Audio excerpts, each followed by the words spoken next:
오늘은 요즘 상담 현장에서 가장 많이 듣는 말, 치료비 특약이 좋다던데요? 치료받을 때마다 계속 돈이 나온다던데요? 이 말 뒤에 숨은 현실적인 함정에 대해 말씀드리려 합니다.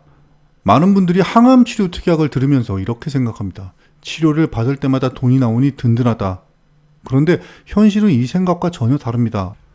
항암 약물, 표적, 면역, CART 치료, 방사선, 양성자, 중입자 치료.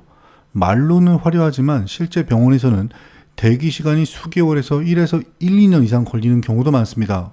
제가 상담했던 한 고객님은 간암 수술을 2번 받고도 중입자 치료를 받기 위해 2년을 기다려야 했다고 하셨습니다.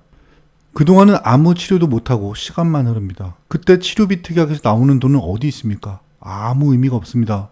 생각해보세요. 치료비 특약의 구조는 매우 단순합니다. 치료를 받으면 지급한다는 것입니다.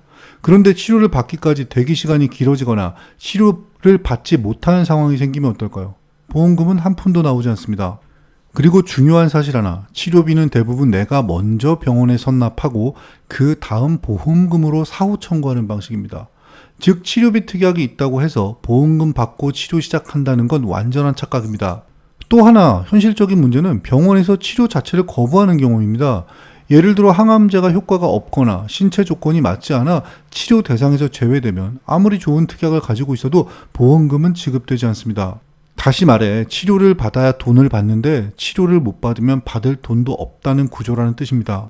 많은 분들이 치료할 때마다 돈을 준다는 말에 혹해 보험료를 더 내면서 치료비 특약을 추가합니다. 하지만 치료가 언제 시작될지, 실제 받을 수 있을지, 내가 선납할 돈이 있는지 등 현실적인 조건을 고려하지 않고 무턱대고 가입하는 건 보험을 가장 도박처럼 활용하는 방식입니다. 보험은 눈앞의 숫자 노름이 아닙니다. 진짜 중요한 건 그 돈을 내가 쓸 수 있느냐, 쓸 수 있다면 언제, 어떤 상황에서 쓰게 되느냐입니다. 비슷한 예산 범위에서 고려한다면 저는 이렇게 제안드립니다. 암, 뇌, 심장을 보장하는 3대 진단비. 한 번의 진단만으로도 소득 중단과 치료비, 생활비를 모두 대비할 수 있는 핵심 자금입니다. 상해 후유장애 특약, 낙상, 교통사고 등 예상치 못한 사고로 평생 장애가 남을 때를 대비해 장기 생활비를 마련합니다. 질병 후유장애 특약, 사고보다 훨씬 자주 발생하는 질병성 장애를 대비해 평생 간병비, 재활비를 확보합니다.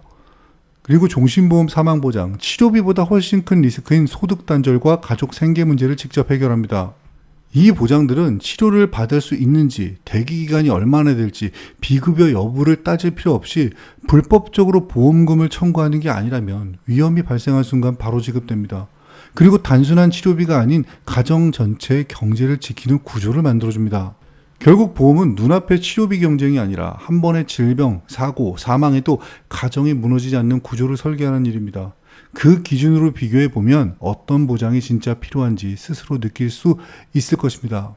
본 광고는 광고 심의 기준을 준수하였으며 유효기간은 심의일로부터 1년입니다.